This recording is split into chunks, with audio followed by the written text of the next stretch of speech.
This is a Celtic Exchange Weekly. This is Tino, and this week I'm joined by a full house of James, Miff and Paddy for the very last time this season as we cover all things Celtic.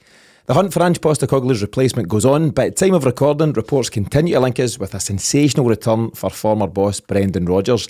That said, we're also linked with Enzo Maresca, Cato Knutson, Daniel Farke, Francesco Farioli and various others, so pinch a salt and all that until we hear something more concrete. Miff, you were in spiky form last week as the Ange to Spurs news was breaking. How are you feeling about everything now, 7 days on?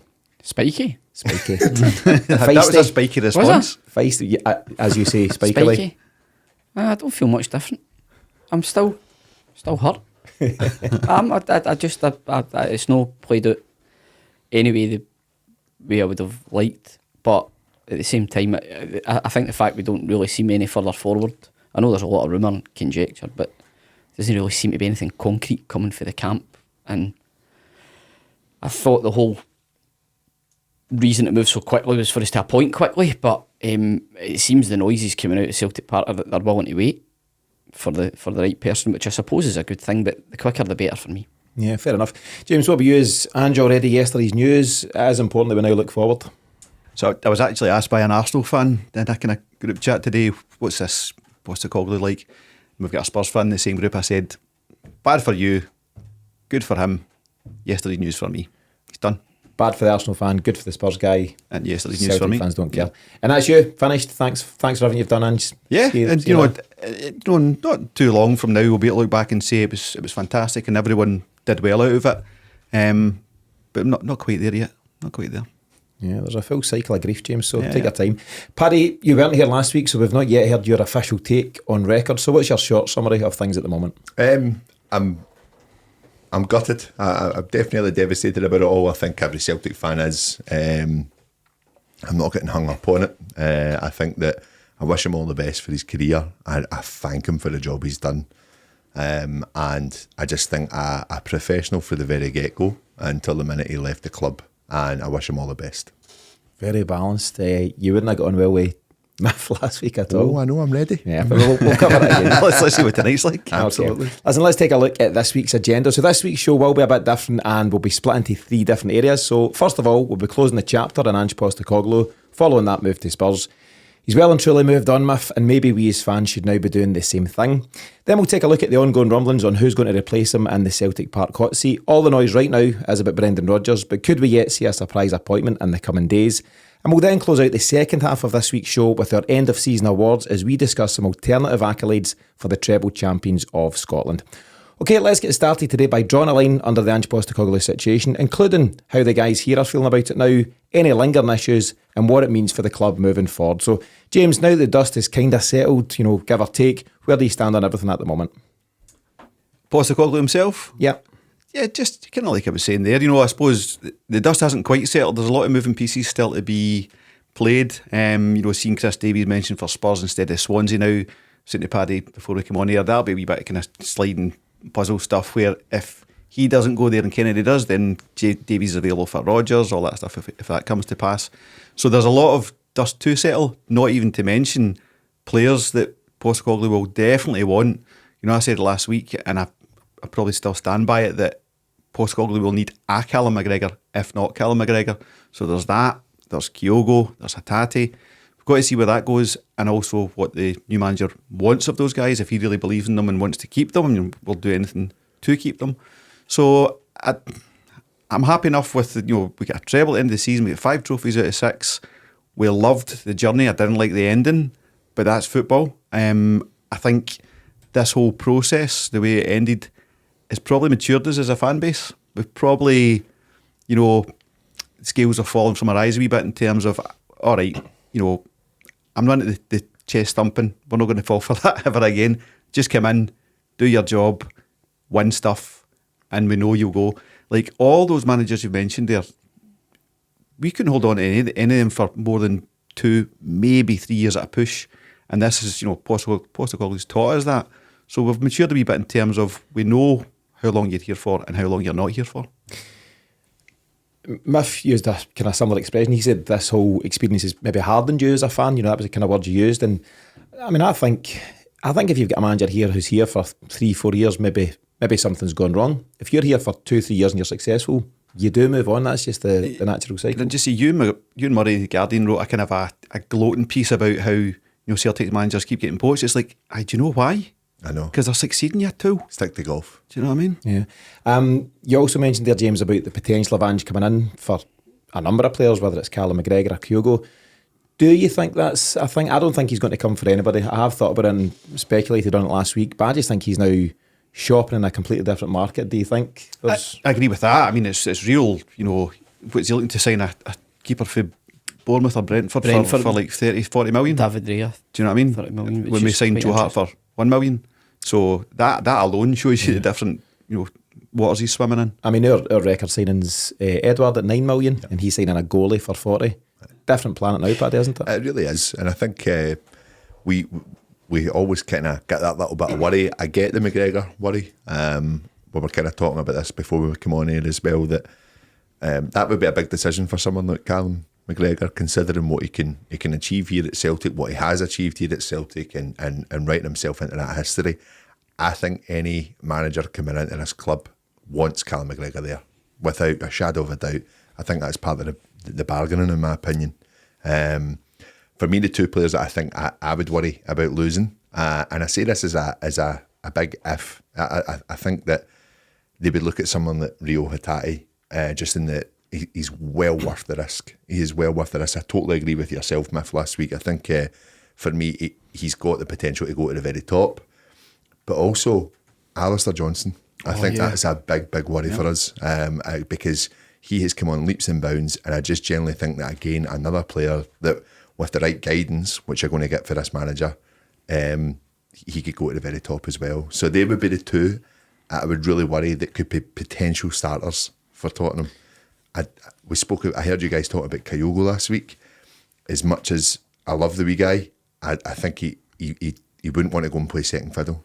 Not when Japan are wanting him. He's getting his game, yeah. Mm-hmm. Not at this stage in his career as well. He's got to now just see out the next few seasons as number one striker, hopefully for us, but for somebody. You're right though, Ange Postecoglou's biggest challenge right now is keeping Harry Kane happy and ensuring he stays at Spurs. Likewise, the incoming Celtic manager needs to have that chat with Callum McGregor and get him on board, I think, first and foremost. But if I'll come to you just for the next question. So obviously, listen, whether it's kind of spiky or heated or however you're feeling last week, you were angry and annoyed at the situation, and understandably so. For me, and this isn't just a spike debate, I don't have an issue with a single thing Ange has done. Not a single thing.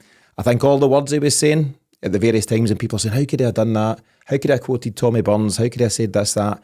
Beating his chest, all these kind of things. I think in the moment, or in the moments, he was genuine with what he was saying. And then other people are saying, he was always working his ticket. You can use the term working his ticket if you want, which is quite a negative term, but not even any football manager, any person, any walk of life, I would question if you lads have ever looked for another job whilst in a job. I'd like to think the answer would be yes. It most probably will be. No. Never? No. You've been headhunted though, because you're a talent. Well, that goes with the same. But I think Ange, or any manager, you're always at the back of your mind thinking, what's next at some point. And my overarching feeling is just that when the big offer came in from Spurs, even out with the financial outlay, just the platform it was going to give him, he just had to take it. I just do not think he could have said no. As I said last week, I understand the psychology behind it around the things that he said he had to get his own side. That's an undeniable fact. He's also worked the boardroom very well. That's, again, a fact. The amount of money that's been spent, he's been able to invest and, just being able to go and fix targets quickly. It benefited the team massively, the squad massively, and obviously the fans massively. I also understand the fact that the Spurs job is the biggest job MD working in Scotland will get. I'm just basically recapping what I said last week. But the day I don't care about a manager of Ange's calibre leaving is the day I think I just wrap it. And obviously last Monday was emotional stuff, given that it was raw. Mm-hmm. But I don't really feel that much different. Probably even my temperature probably rose even more when I saw that Spurs video get released. I did watch it. I know I got in for punishment. But I would have hoped, realistically, and that has been realistically, we would probably only have got another year out of him anyway. But what we could have done in that year, I would have like to have thought would have been significant. Now we're left with pretty much a squad of his players, more or less, and we're not sure about who the manager is that's going to come in. Is there going to be continuity there? We still don't know that at this stage. What sort of structure is there going to be behind him? He's not left us in the worst position by any means, but just as I sit here, I still don't necessarily feel any better. And that, for some of the names, if Rodgers comes, that's just going to cause me problems for the get-go. Psychologically, We'll get to that. Emotionally. I know we'll get to that, but I'm how many episodes have we done? Ever? 115. Go and dig back, run about a few of them, and you'll hear what my thoughts are on that, man. So I'm conflicted in so many levels just now. But yes, I have renewed my season ticket. Have you got a 14-day cooling off period on that? I'll be checking the small print. Couple of wee things on that. So you were saying you would maybe have got one more year at Ange, and I agree with that. And I think a lot of the disappointment for all of us is there was genuine excitement around particularly what the Champions League campaign could have become. Listen, it's still there for us, and we need to see who comes in and oversees that process now. There was quotes from Matt O'Reilly doing the rounds in the last couple of days. He was interviewed pre-Ange exit, but he was basically saying how excited they were, they'd progressed and they were looking forward to another crack under the manager. So as much as our thinking has now changed, it must have an impact on the players as well. But I'll ask you a more pointed question, Miff. You said you're still angry, you're still upset, but are you angry and upset at losing someone of Ange's talent, or are you angry and upset at the man himself? I'm definitely upset at losing somebody Ange's talent, because again, that team for 2 years has just been an absolute joy to follow, and that's where the upset and the stress comes from, is the fact that it's not going to be his team that we're following anymore. So for a fact the style's going to be different. Also the personalities within the team. It's been him that's broke everything up, rather than it's yet to break up, but he's the one that's broke that bond, not any of the players leaving. If it had Kyogo left, it would have been emotional, but at the same time Ange would have been there to go and bring somebody else in. He's not anymore. So to me it feels just a bit like that connection, which I did feel was particularly special, even in all my years of following Celtic. Rodgers, Strachan, Anil. The Anil team is probably the closest I would say to that in terms of the connection with the fans. It just feels like it's gone, and it feels pretty cheap. So much left undone is how I would describe it, and specifically to reference the Champions League. What feels different, or what felt different about Ange under the Champions League, is we just walked into a slaughter under Rodgers. It was just ridiculous, and Rodgers was not properly backed. That's a fact. Take away all the other things that you can say about him, of which there are many, but Ange was backed, and I don't care what MD says, just go back and watch our games in the Champions League. There was progress, regardless of the results. There was progress in the way that we played, the way we approached those games, the structure of the team, the bravery that every player showed in the ball. And now it's to be continued, and that for me is just the biggest tragedy of the lot. So yes, I'm still angry at that. I think what you're saying about everything changes in terms of the squad, Ange's squad, which he has left. I would disagree with you on it. I think for me, a big factor of football in this day and age is that it's not about the manager coming in. The manager is coming into a football club with its attacking philosophy. That philosophy is in place.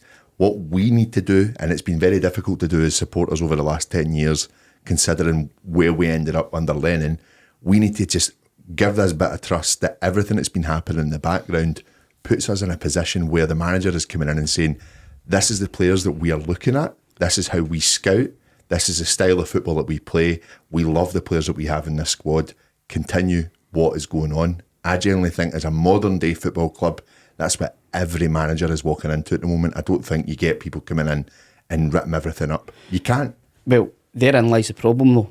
We've never had that before. Now we might get it, but you don't know that. I don't know that. Nobody knows that. So we only know that when the new manager comes in. The issue that I have with Ange leaving is because Ange was so good at all those things. Ange was so good at those relationships. Ange was so good at managing the board, as well as managing fan expectation, as well as motivating the players. Now we don't have him. That's what worries me. And where, as a new manager got to come in and fill those gaps. Now, if Rodgers gets appointed tomorrow, and everybody's happy with that battering, we already know Rodgers struggled to manage the board the last time. Now, I know the characters are different, but there's still a certain chairman hanging about that was the managing director or CEO or whatever the hell you want to call him previously. to me, that's just an immediate conflict. So has that been resolved? Do we all just kid on that went away? That straight away for me makes it different. Everything's different. Different personalities, but the same old problems, not modernising to the point where, like you say, that's how it should work. That's how I hope it works. That's why I'm probably more leaning towards a coach type coming in rather than a Rodgers style, because I don't think Rodgers will come in and work like that. That's why I've felt how I've felt about him leaving. It's not just because Ange's left. That's what I see being the biggest issue, is everything that he worked so hard to create. I just think we're in danger of letting slip, and it would be so Celtic to let it slip. How many times in your lifetime have we really, really went big, went on top? I'll tell you, never. I think you're right. It's not something Celtic do well. We do not build from a position of strength. And this, in addition to the good points you've made there, Miff, what we've got right now is we've just entered into a period of uncertainty that we just didn't anticipate. We were so safe under Ange. As Miff said, he was all things to all men. He'd done so many jobs and done them all expertly, during these couple of years there. We're now entering into this limbo period right now, as of time of recording. We've no idea who's coming in really. Looks like it might be Rodgers, might be nothing like him, it might be a complete curveball. And I just think there's this unease around the place, James, just that we don't know what's happening. I've spoken previously about falling in love with this group of players. They're such a likeable group, headed up by such a likeable manager. That is now, I don't want to say teetering on the brink, but it's certainly in jeopardy. Right, let's all calm down. Right, nature abhors a vacuum, and that's what we've got. Right, say that again. Nature abhors a vacuum. Right, we've got a dearth of information coming out of the club. That doesn't mean nothing's happening. In fact, we know that there's plenty happening. We're not being told it.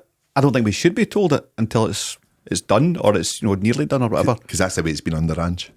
Absolutely. Agreed. Guys were turning up.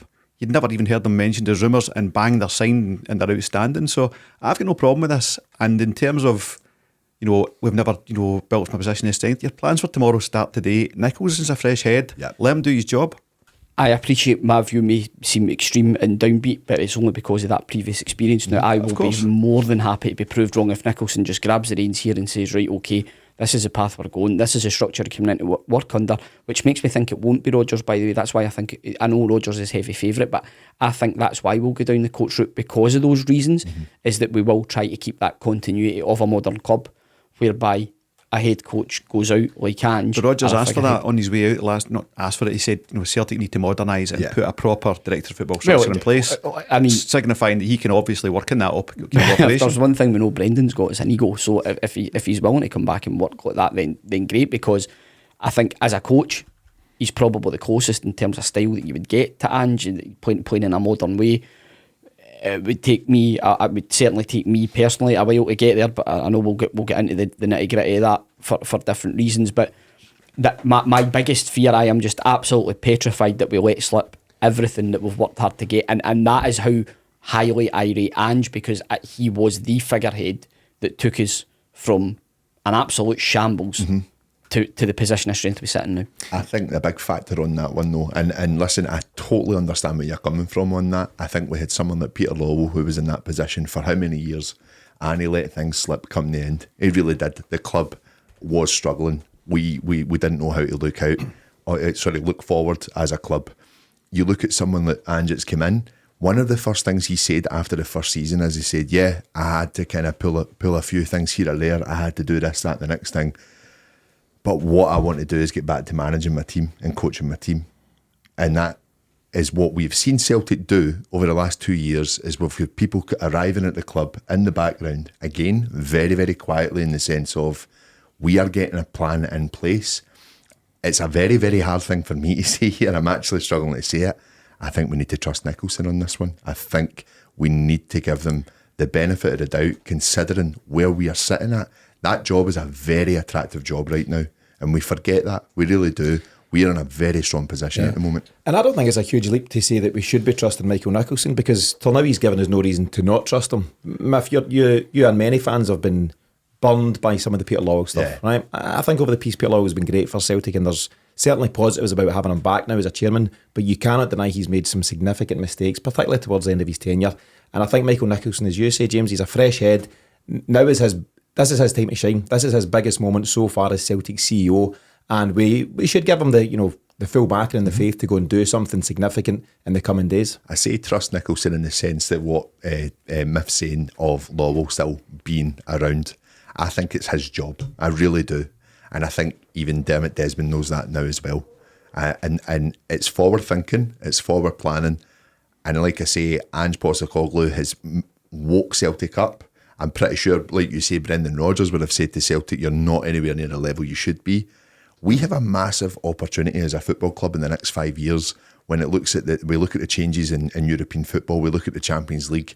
The club need to capitalise, and I think it's about time someone does that, and I think we are in the right path to do it. Yeah, I think we're in an excellent position and we're very attractive to an incoming coach. The other big attraction, we covered it a wee bit last week, is that Ange's move, it signifies that there's a genuine direct route now down to, let's call it the top six. People have debated, are Spurs top six, are they not? Not on paper in terms of this season, but as a club, as a stature, within a £1 billion stadium, either top six. So it's a huge move, and I think that's got to be a good thing for Celtic when we're targeting coaches and players alike.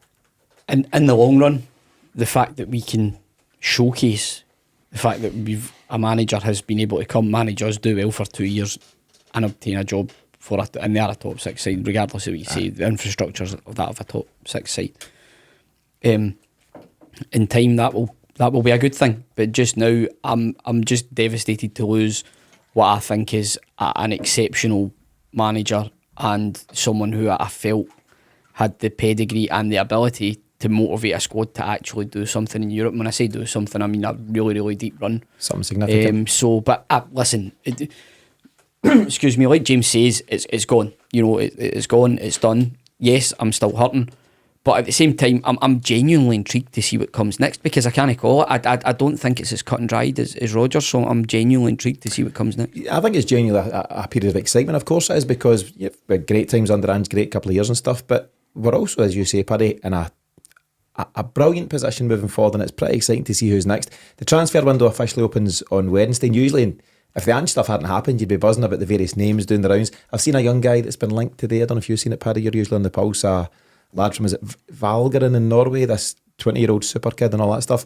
And that's when you can get excited, things like that. But there's not been enough back page headline space for that kind of stuff. He's got Thiago in his name, sign him. Thiago, get him involved. But we know linked with Odegaard for long and weary. He seems to be like the next Odegaard. He looks. I've seen a 2-minute clip, and I think we should absolutely break the bank for the guy. Bring him home. But listen, we'll need to move on from Ange for now and maybe forever. The last thing I would say on it, though, I think it's hugely important for Celtic that Ange is successful. Like it or not, whether you watch it or not, it's important for Celtic that he does well. See if he gets the bullet after 6 weeks, or if he has a couple of tankings in his first couple of months and he's gone, then people do just look up, my granny could do it in Scotland and all that kind of stuff. It's important that he gets down there and replicates his success so that we can then point that pathway out to future managers and players. I don't have any doubt whatsoever that he's got to be successful. Same. None whatsoever. Same. That's what makes it even harder. Very much so. Can we move on, please? I was just going to say, Paddy, I'll come to you. Just any final comments on Ange before we do move on, at least for this week? It definitely hurts. I would never ever pull away for that. I think Miff coined it very early on in this season that it was some of the best football he's ever watched under a Celtic manager. I thought it was quite a bold statement, but it wasn't too long after that until I was agreeing with it. The best manager I've seen in my lifetime, and I wish him all the best. I think he's left us in an incredible position. Yeah, brilliant stuff. Before we move on to the next section, a quick reminder to listeners that we'll be taking a short 2-week break after this episode, and we'll be back as normal on Tuesday 4th of July or Monday 3rd of July to Celtic Exchange Plus subscribers. This looks like breaking news to me. Fortnight off? Back on your Celtino. It's paid leave as well, so you'll enjoy it. But to keep up to date on everything we're doing in between times, be sure to visit us at thecelticexchange.com, where you can also sign up for our new free weekly newsletter.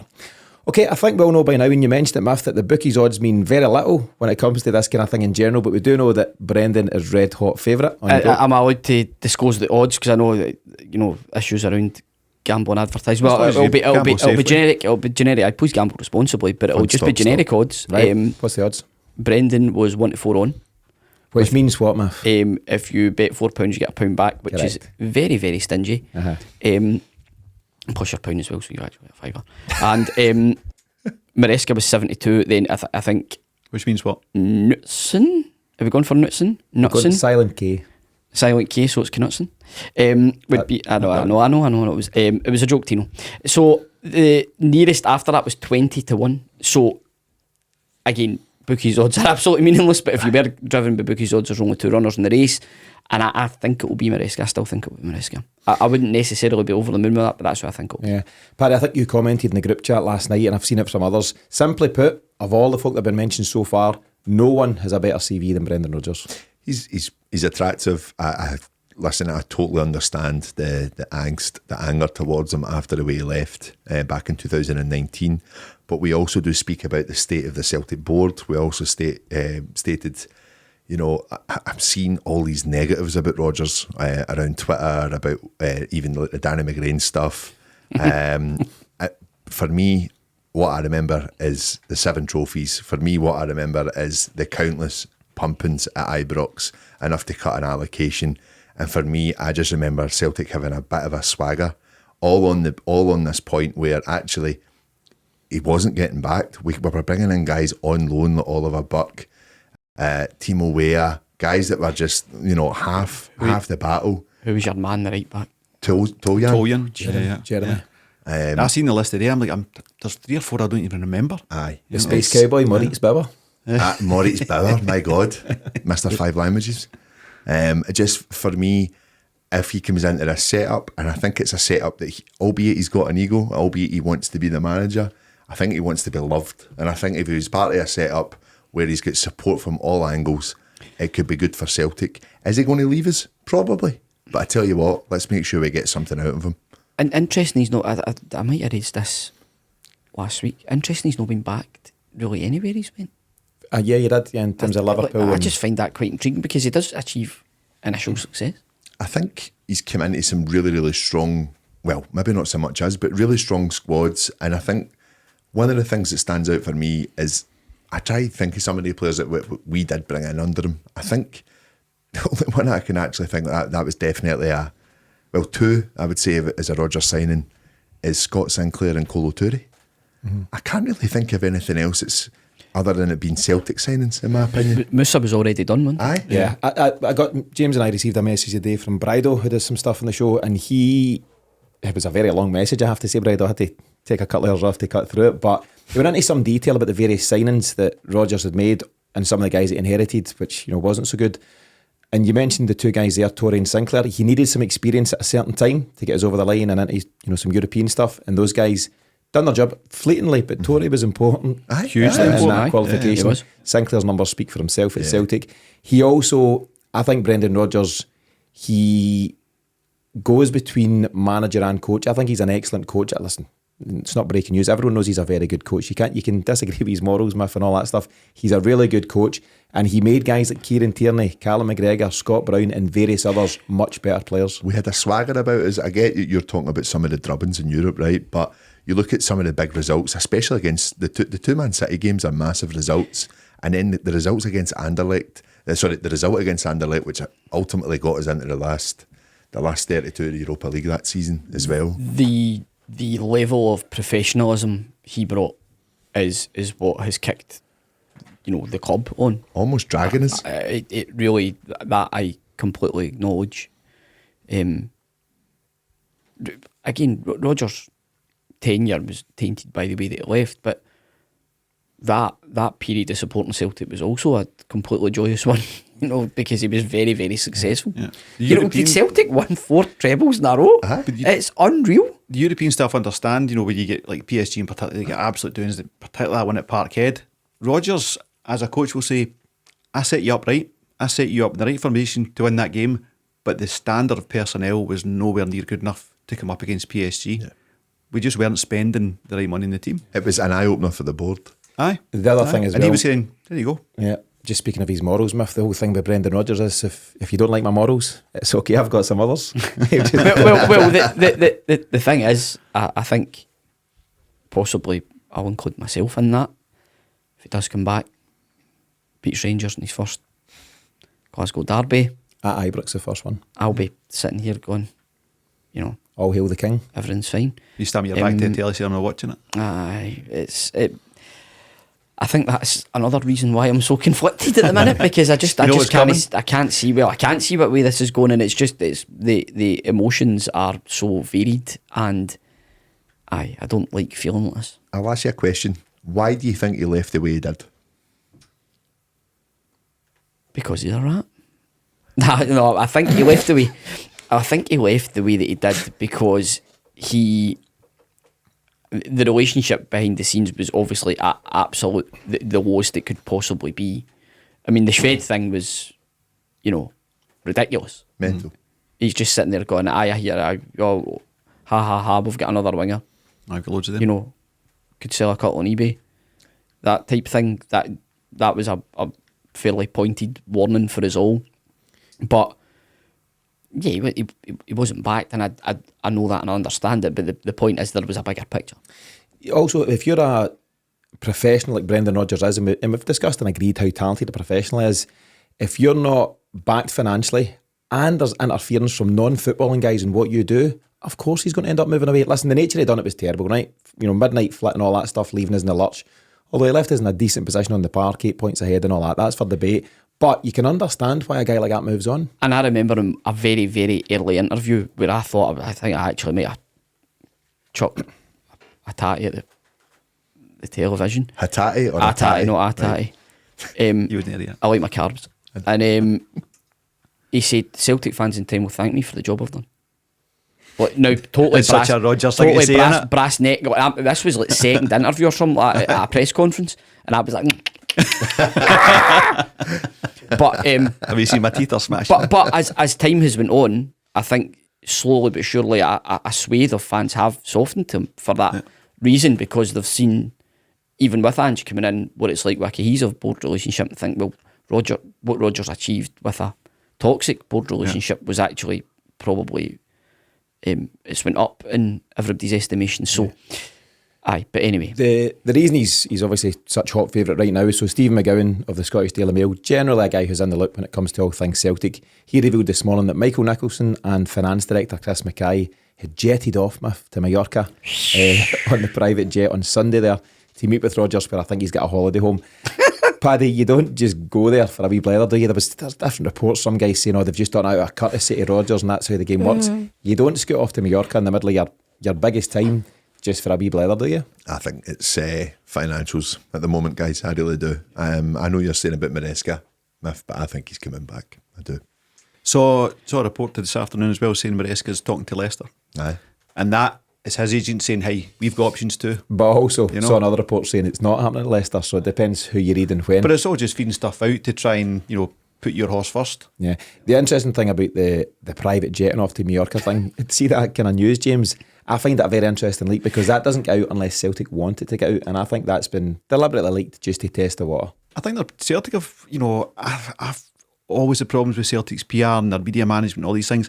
I think they've worked this quite well in terms of when they started putting Rodgers' name out there, and then also putting that, just about this time last week as we were coming on air, they said, oh no, Rodgers isn't interested, as in, we'll take it away for you and see if you'll clamour a wee bit to get him, kind of thing.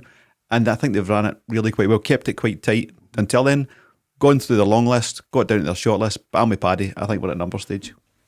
what game was Rodgers at Hampden? Was that the League Cup final? Semi-final. He was with Willie Hockey. Willie Hockey took him there, which is interesting in itself. Complete coincidence. No. I don't think any of those things are coincidence. If it looks like something, it is something, generally speaking. So we would have known that there was something brewing then, obviously. Maybe. It might, it could be a long-term wee bit of, agitation, just saying, this guy's here. He's obviously saw that the time was suitable for him to return to Celtic environments. Now, that's the first we'd seen him since the move, so it was interesting that he chose to appear. I was thinking it was maybe before Brunette and Lustigs do. Maybe see if he would get a warm welcome. I was at that, don't think so. Nah. The order was terrible just because it was bluttered, so probably not. Quick question before we move on from Rodgers, can't spend too much time on that, but would you or will you be pleased if he gets the job, James? I think it's only going to go that way because everyone else is a risk. But will you be pleased if it goes that way? Let me finish. It's a podcast. Michael Nixon's a smart operator. He's not going to take a risk on such a big moment in his Celtic CEO career. It will be Brendan Rodgers, and I will be pleased. And I didn't think I'd say that 8 days ago. Patrick? To paraphrase the tifo, we're all in. Into it? Into it. Fully behind Bring him Brendan? home. Bring him home. Miff, for a full house, for a full suite? No. No? I still don't think it will happen. If it did, ask me when it if happens. did. Ask me when it happens. Come on, it's hypothetical. It's a podcast. No, I'm not going to be happy. No, I'm that again. Listen. I am a very, very bitter ex-lover. Now's the time to roll out the quote, Paddy. Nicky Moore, who you and Miff know well. What's he said? Oh, I can't remember. You put me on the spot. I'm ready to be hurt again. I'm ready to be hurt. Sorry, Nicky. Aye. Which kind of sums up where we're at. It's been a kind of painful few days post Ange. It's not ready to be hurt again. Well, I suppose what would be different is that now it's all very clinical, cynical. Just right in for your 2 years and away you go again, back down to Southampton when they get promoted again or whatever it might be. That's we said before coming on, Celtic will have that contract in a really nice position where, yes, Yep. absolutely 2 years, if that's what happens and you want to go, we'll take 18 million for your departure. There'll be things like that. Behaviour drivers. And in the interim, who goes away and gets more experience, other well heralded coaches can go away and get experience. Somebody like Kennedy maybe gets down there for a couple of years and due to that experience comes back. Somebody like Brown maybe gets a bigger move because he's done a reasonable job at Fleetwood. Yep. There's many different ways it can go, but I don't know. I'm conflicted in Rodgers because I think the appointment makes sense for the point of view. I do acknowledge it's a safe pair of hands. I just worry about that boardroom relationship. I'm taking away my own personal feelings on it, but the board relationship's the biggest worry for me. But I don't think he'd come back if he didn't get certain guarantees on that. Yeah. We mentioned at times during the Ange era that the relationship between your manager and your CEO or whoever heads up your club is the most important relationship going. That's what unlocks the budget and it just allows things to happen and to flow from there. So you're right, Miff, if Brendan Rodgers doesn't get those assurances, he probably won't come back. So that in itself something. But as Paddy and James have leant towards there, it sounds like they're maybe talking numbers and just fine-tuning that detail. So we'll need to wait and see. The other names, as I've mentioned, and you guys have seen them doing the rounds, Maresca, who's with Pep at Man City, Knutson, who's at Bodo Glimt, Daniel Farke, less inspiring, Francesco Farioli, who worked under De Zerbi, I believe, out in Italy, and he's now coaching Turkey. Bit of a curveball. He's 34 years of age as well. A lot of folk are saying you don't hand the keys to Celtic to a rookie, and I'd have to agree with that. But Paddy, Miff said this at the start of the show. Of course, it's important that we name somebody swiftly, but it's equally important that we get this right, isn't it? Yeah, I think so. And it goes back to my point about us as a club right now. I don't think it's panic stations. I generally believe that the agents of Postecoglou have come back and said, listen, he's going. We're ironing this out. We're giving you a heads up. We're giving you notice. We've struck 5 million in the deal. I think what Celtic are doing at the moment is making sure it's the right fit, and it continues what Ange has set up.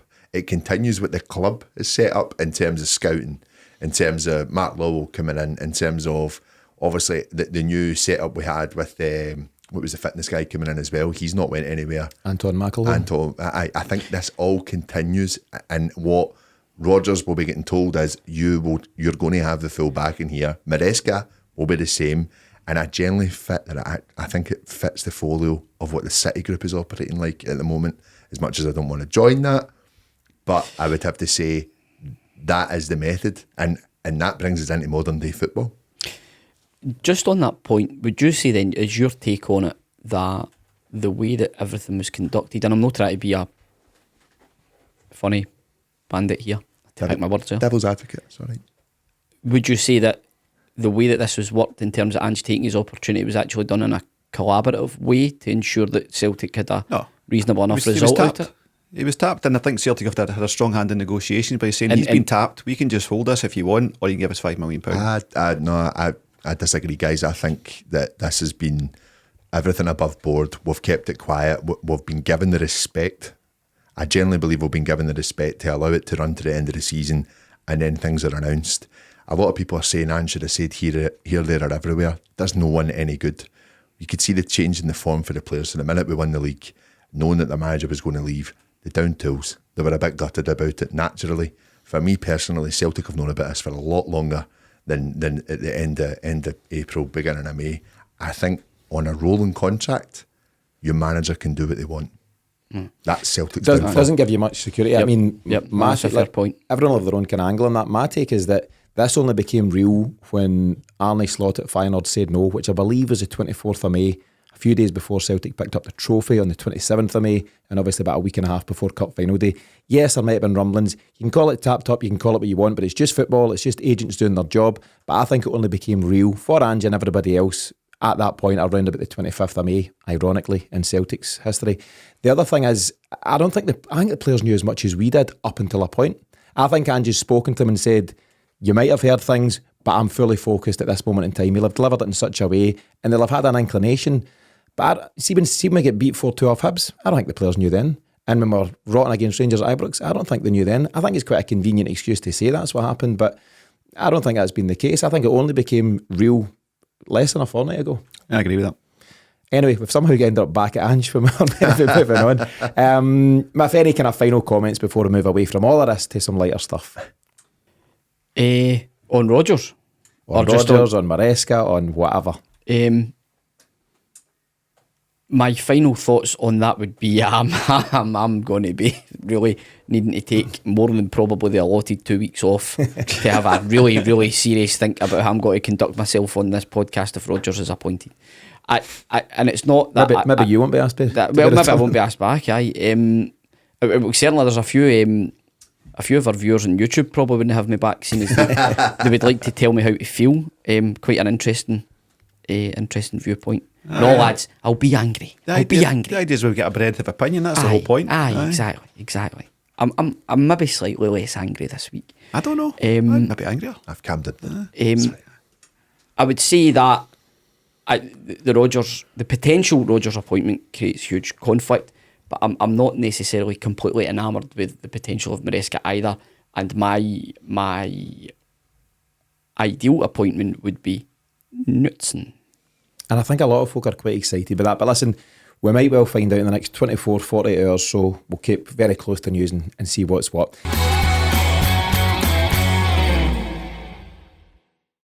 Okay, time now for the alternative end of season awards. So in real life, we've seen Kyogo dominate awards season where he picked up a variety of Player of the Year trophies.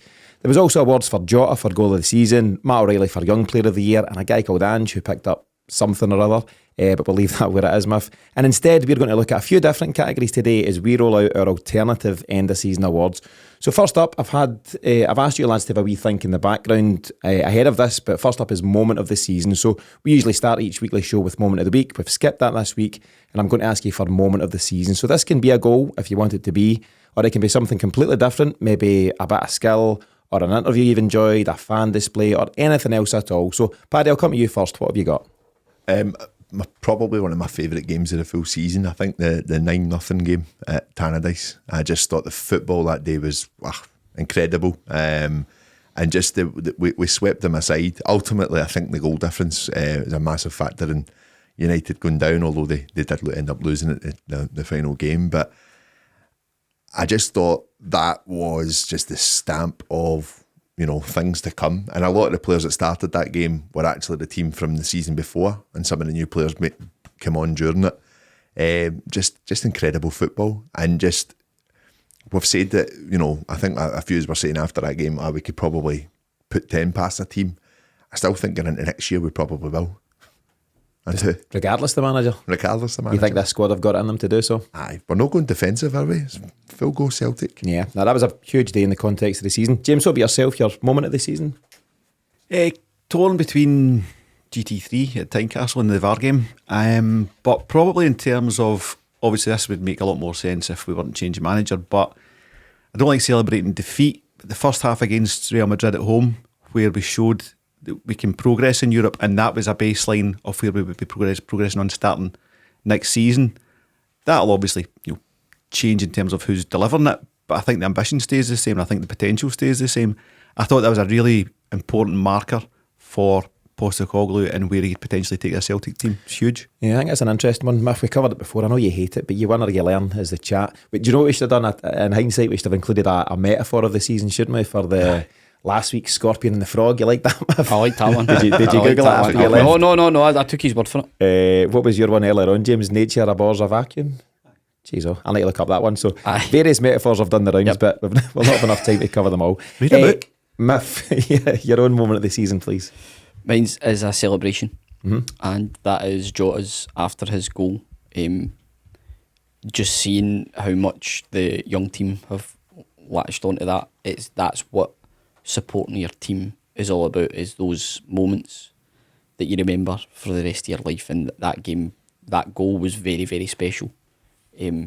But the celebration even more so, I would say. And yeah, luckily enough he was able to repeat it in the next game at Celtic Park as well, in the 3-2 game. But just for me, that was very special. Again, they're with the boys, and just phenomenal. Yeah, some fine choices there. So Miff's gone for Jota's iconic celebration after that goal against Rangers. James has gone for the performance against Real Madrid, which showed real signs of progress. And Paddy, yourself, is the 9-0 win against Dundee United earlier in the season. Next award, it's the well heard of Old Player of the Year award, Miff. So we know all too well about Young Player of the Year. But what about the older lads who've made a difference across the season? Have you created a category just for Aaron Moy? Well, he's one of the nominees, James. So the 3 nominees are Joe Hart at 36, Aaron Moy at 32. You need to be over 30, I've decided. Aaron Moy at 32, and maybe less so, James Forrest at 31. So, Miff, where do you stand? What one of those boys has stood out for you?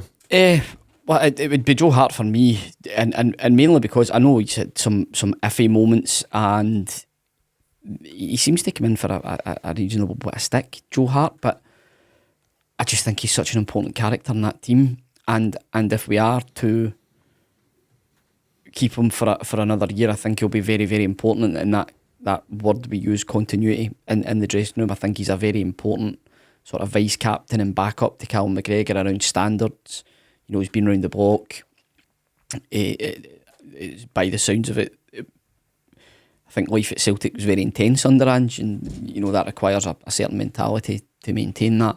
And I think Joe Hart is pivotal along with McGregor in maintaining that. So I think not only for some excellent saves, big saves at big times throughout the season, but I think Joe Hart's been a really, really important character for Celtic in that dressing room, so he would be the choice for me. Yeah, I agree with that. What about yourself, Paddy? Yeah, I'd agree with Miff on that. I think Joe Hart, as much as I've showed my concerns, and I wouldn't say I'm giving him stick, Miff, but what I'm saying is I think that constructive. Constructive. I think that's reasonable. I think he is a big part. Sadly, I just don't see him wanting to sit on the bench for his final years of his career. No. I listened to him on the Ben Foster podcast, and he came across brilliantly, and just he's really bought into this club, hasn't he? He just loves everything about it, and loved winning again. So massive. Just on that point, and when you look back now, benefit of hindsight, the focus of the players and the celebrations after winning the treble was so much on the fans, wasn't it? It was like they almost, it goes without saying that we say, oh look, here's the fan, that's brilliant, but I think a Hearts interview in particular, McGregor's as well, just around how much focus there was in the fans, so they weren't getting derailed and making it about the fact that they obviously knew Ange was away, but I think Hart, like you say, he's just completely bought into it. It's just magic. Yeah, James, are you in agreement? Is it Joe Hart, or did Aaron Moy do enough at times to impress you? To start with James, he didn't get enough game time, I suppose. Although the talk is he was instrumental in keeping things together with the squad in the run up to the Scottish Cup final. So I was delighted he got on in the final and got a wee bit of game time there. Do you think that was due to that? Was he? No, I think it was maybe more due to his staging career and stuff like that. Just a kind of maybe a farewell to fans, but certainly a farewell for that level. Somebody was asking about the fact that Callum McGregor's picked up the 5 trebles, and somebody says surely James Forrest is the same, but he didn't even make the squad for the League Cup final. And I'm like you, James, I'm delighted that he got game time there in the Scottish. Moy, for me, it's been a funny season. He was poor up until World Cup. He was excellent at the World Cup and after, and then he was poor after. So just that injury looks like it's really troubling him, and I hope it doesn't. But he'd be a good man to have around. But no, Joe Hart for me, 100%. Yeah. So the rumours are that Aaron Moy's retiring with a back injury. I don't know if there's any credibility in that at all. It's just kind of doing the rounds on Twitter, so who knows. But I mean, just very quickly, how many of those 3 have a future at Celtic under the new man? I would say Hart's the most likely. At 36 years of age, though, maybe it's a natural break point for Aaron Moy. And who knows if James will stay around. What do you think, Paddy? Did all 3 stay? Did one of the 3? What's your take? I think I would free up Moy more in the sense of let's get some wages towards bolstering a strong midfield for Europe next season.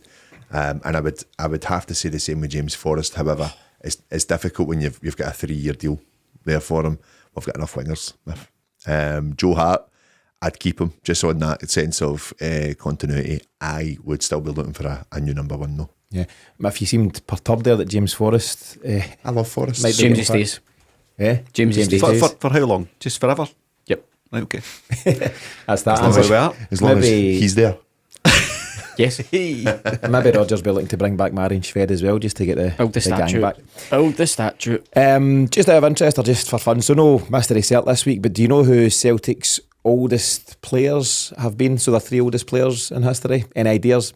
If you know the 3 of them, impressive, but would you have a guess? Jim McGrory. No McGrory? Moravchik's on the list. I think he's in the top 10. So the oldest ever was Ronnie Simpson at 37 and 11 months, I believe. He's first on the list. Next is Doris de Vries, a Rodgers signing, I believe, similar age. And then it's Dion Dublin, the Duke. He was 37 years of age and 11 days when he last played. So they're the older guys that are doing the rounds. Joe Hart's not far away from that at the moment. Next award, Miff, the Most Valuable Asset Award, sponsored by P. Lobel. So this award is for the player who you think is currently the most valuable player on the books. So the new manager might have a choice whether to sell or build a team around this guy, but who do you think reaches the most on the open market just now? Paddy, I'll give you 4 nominees. You can add another if you like, but for me, it'd be somebody like Kyogo, 28 years of age, Rio Hatate at 25, Matt O'Reilly at 22, or Jota at 24 years of age. Who do you think's our most valuable asset? Rio Hatate. And being realistic, what can you get for a guy like Rio Hatate? We should be nothing less than 25.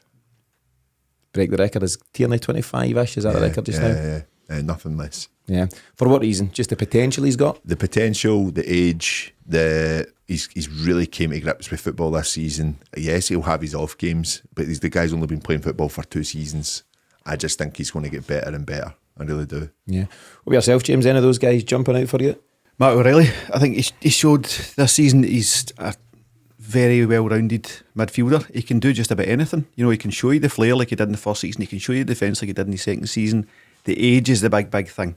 22 years old, but he's an experienced. He's got more experience than Hatate. So a lot of experience in the locker, loads of potential ahead of him. I think he will go for mad money unless Brendan wants him now. I don't think we can speak about him without speaking about just how good looking he is. He is very, very Yes, good. he is so You handsome. get 5 million just for that. He's so handsome. He's not got a right foot, but You can buy them. Seen him. Did I not set up a goal in the I was final? set up He's a right final. foot? He's right. Aye, I was getting he dogs. swung his I foot at it. Swung his was, foot. I was getting dogs. I wasn't happy with There it. was, I wish I remember who it was, but one of his ex-teammates at MK Dons was speaking about him just last week, and he was saying when he came in from Fulham, so he made the brave move, he gambled on himself because he wasn't getting game time at Fulham, he wanted to play ball, so went to MK Dons, got a regular start, but this guy said in training he was nothing special, he was running the mill, who's this guy? And then in games he said he just came to life and showed all his skill, and they said that as a dressing room, they said this guy's destined for big things and could go on to be whatever he wants to be. And I think, you know the way the market works, particularly in the English Premier League, guys will give you big money for someone who's just got potential. You know, you can see what he's got right now, but they'll also pay for the prospect of him being even better than what he is. So you could get huge money for a guy like O'Reilly. What about yourself, Miff? So Paddy's Hatate, James has gone for O'Reilly. Who's your man? Kyogo for me, goals, guaranteed goals, and I think he could go. I know Paddy said earlier about him not really going to Spurs. I think if he went to the Premier League, he would score an He absolute. could go to your barrel. Wolves and stuff like that. Not necessarily Spurs, I but just he could think play down you there, know, 30 million for Kyogo, he'll guarantee you goals. If MD knows football and has watched him, I just think he's a phenomenal talent. I thought you were going to say, if anyone knows football, it's me. It's me. No. Taking a leaf out of Brendan Rodgers, but I'm not quite there yet, lads. I'm not quite there yet. But that's the Voice thing. of authority. There's a reason why, generally speaking, strikers command the biggest fees. Yep. You know, they say it's the hardest thing to do in football, and it doesn't matter what goes on in all the build-up. If you don't have a guy at the top of the park, Man City and Haaland might be a good example this season. They were nearly there last season with their false 9 and all that kind of stuff. Haaland steps in. What was he scored 52 goals this season? And I know that's the top example that you could give at this moment in time. But if you don't have somebody converting the goals, nothing else really matters. So I can understand your point there, Miff. James, I never asked, but what do you think we could command for a guy like O'Reilly? Paddy's saying about 25 for Hatate. I think it's similar, 25 to 30, something like that. And the smart thing about how it's sitting at Celtic just now, mostly through the work of Michael Nicholson, is that they're all contracted up for the next 2 and 3 years and all that kind of stuff. So Celtic do hold all the bargaining chips. We're also now a Champions League club. It's massive. Miff, what do you think you get for Kyogo if you sell him? I'd say 30. So that'd be sweet as a nut, wouldn't it? Aye. You'd just buy a few nice. more To your Kyogos. point, a lot of agents will be saying, no, this year, either January or next year, just get your Champions League exposure, enjoy that.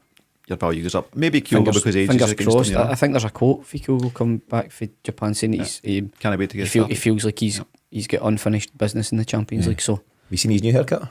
No, It's weird. is that It looks like Deirdre Barlow. is it?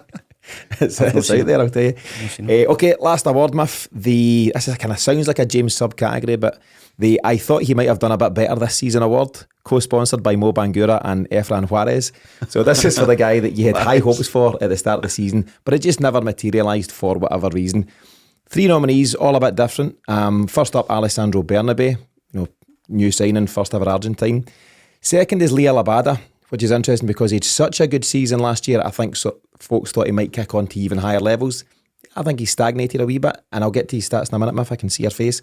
The other one is very interesting because he's no longer at the club. It's Georgios Giacomakis. A lot of folk were banging the drum saying he should have been our number 9, moving into the new season, and clearly he's now away. So I'll come at you first, Miff. You look something. I think in Abada's defence, I think he's been injured for a wee bit, hasn't he? I would say, I would say I think we've got the same off Abada in terms of performance and effectiveness as we did last season, would be my opinion. But in any case, just on that, you're pretty accurate in terms of his stats, right? So last season he played 54 games. We've had less games to deal with this season because qualifiers and different things. But last season he played 54 games. He got 13 goals. Sorry, got that wrong. 15 goals and 11 assists. Right. This time around he's played 47 games, bit less, and he's got 13 goals and 9 assists. So he was probably on par. He would have probably been there or thereabouts. So maybe it's just that's how Liel Abada plays. But also, I think he probably started more last year than he has this year. Yeah, sure he did. He's most used sub, isn't he? So I think Crocker said that. I said it. Well, you said it as well. I would say Giacomakis out of that list. Just to stay with Abada, would you not have hoped for more after his impressive first season? But I think there's mitigating circumstances that I just don't think he started.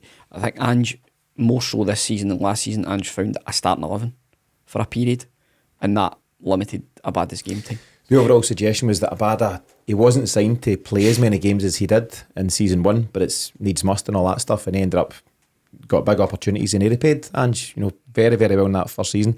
Where do you stand, James? I mean, you can pick someone out with those 3, but any of those guys maybe fail a wee bit? I think just for a bit on Abada, I think he fell into a bit of agent agitation looking for the move. We saw that through, conduits and the Israeli management and all that kind of nonsense. And I think Ange's like, well, if that's your game, you're not going to be first choice here until your attitude's right. And I think he's since kind of, knuckled down a bit. He got a bit of injuries there, but you saw him the last few weeks, really, really bright. I love Abada. I love guys that just want to drive and get in there and score goals and set up goals, and he's just one of those players. So I don't know where he goes from here, but I think he's a real talent. So he could have been on your list of guys that could go for mad money. On that list there, it can only be Bernabe, isn't it? Well, yeah, I mean, he was signed with a bit of fanfare, and for decent dough. I said Giacomakis just for the point of view that I just wanted him to stay, so I would have hoped people would have seen the season out, and just I think he's just phenomenal. He's been the quickest player to reach 10 goals in Atlanta United's short history. I think they're 9 years in the game, and they're saying, "Man, I told you we should have kept him." I don't think the MLS is a proper yardstick as to. Lewis Morgan's doing okay over there. I'm not basing it on what I seen when he was here, rather than to do with the fastest 10 goals. I mean, jeez. Yeah, Paddy, of those 3 guys, or otherwise, Bernabe, Abada, Giacomakis, any that you thought might have kicked on this season which hasn't quite worked out? I'm going to go otherwise. I think I might sound as if I'm just being a bit too critical here. I go back to Matt O'Reilly on that one. I still think for me, Young Player of the Year, Matt O'Reilly. Big Benny's going to be gunning for you, by the way. It's fine, Benny, I'm listening. Oh, I'm ready. You know what I love. No, I go back to kind of what I'm saying. That the thing is that the great reports that we hear, and I definitely have seen it, but I think for me it's more in stages. I don't think it's consistent enough yet. And my God, if he gets there, it's going to be absolutely brilliant for Celtic Football Club. It really will be. I just think that there's definite points in his game that he still needs to work on. And I get he's got age on his side. I think having that bit of the season where he was covering for Kalmack really has pulled him away from his attacking side. Disrupted him. Aye, I really disrupted do. Or developed him though? No, disrupted, because I think he's more. I think he was. There's so much potential with him going forward, and I don't want to kind of do what we've done with Kalmack in that sense. And I think that with McGregor, we love him there, but we now need him there, because I don't think Iwata's going to do that job in McGregor's position next season. So time will tell on that. But I think the disrupted or developed on Matt O'Reilly, not one for today, but that's a very interesting debate because he was in a brilliant position to just kick on as that creative type, and that's changed now. Yeah. You call it disruption, call it development, whatever, but it's definitely changed. Problem there's your manager. No manager put him back here. Yep. Glad to get rid of him. Aye, absolutely. Glad to get rid of him. And a new manager will have very different thoughts. So there's other guys that could have fallen into this category, maybe like Dave Turnbull. We've spent a lot of time on David Turnbull. He might now get a reprieve under the new guy, however that may be. Rodgers will sell him. We'll be like, you're too good looking. James McCarthy's not worked out at all, has it, unfortunately? And the ongoing debate about James Forrest and what his future might be. But I'll come to you here, James. Final thoughts on anyone else at all who you think deserves mention for any reason that we might have missed or anything they brought to the party across the season? I mean, we haven't really mentioned Cal McGregor in that list. He was player of the year for me, and he would be the most devastating player to lose if Postecoglou came calling with a big bag of money. No, I'm not necessarily. I think he would be attractive. I think he would be a massive miss. Let's make that your subcategory then. So not one that we planned for, but who would you be most disappointed to lose? Callum McGregor for James. Or Callum McGregor, aye, hands down. Kyogo for the goals. Man. Easier to replace Callum McGregor than it is Kyogo? No chance, man. No necessarily, but just I think Kyogo, he's shown well. How many goals this go? 34. Aye. I just don't think you could take any more heartbreak. That's what it is. You're just not ready. James, we're heading into a wee mini break of our own now, but your final comments for the week on anything else we've covered today in this final episode of the season?